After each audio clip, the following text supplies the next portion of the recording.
मराठी लघुलेखन 100 शब्द प्रति minute. 5 second. Start. कुटुंब कल्याण शिबिरे, नेत्र शिबिरे यासाठी कारखान्याने आर्थिक मदत केली आहे. तसेच सोलापूर येथे रक्तपेढी स्थापनेसाठी आपला कारखाना मोलाचा वाटा उचलणार आहे. परिच्छेद.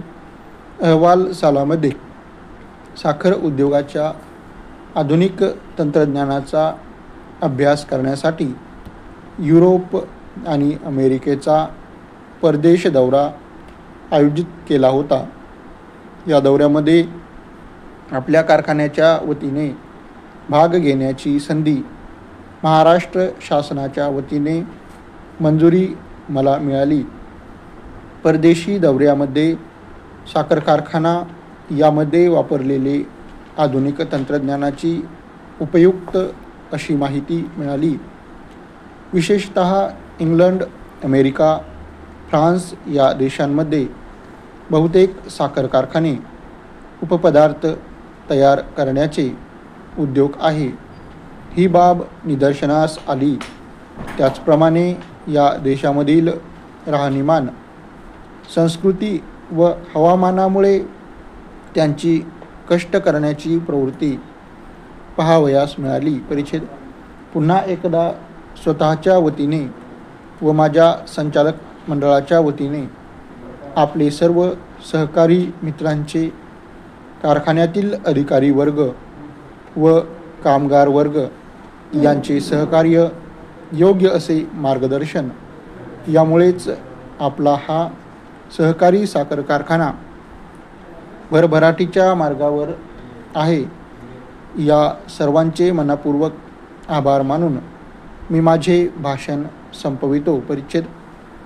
सभासद बंधू भगिनींनो, सोलापूर व उस्मानाबाद या ठिकाणी साखर कारखाना काढण्याबाबतच्या प्रश्नाचा अभ्यास करून शिफारस करण्यासाठी आपल्या कंपनीच्या संचालक मंडळाने जानेवारी 1984 रोजी एक समिती नियुक्त केली होती. समितीला वरील संबंधीचा काटेकोरपणे अभ्यास करून हा अहवाल सादर करण्यासाठी 3 महिन्यांची मुदत दिली होती. त्याप्रमाणे वरील समितीने दिलेल्या 3 महिन्याच्या कालावधीत सोलापूर व उस्मानाबाद जिल्ह्यातील अनेक गावांना भेटी दिल्या.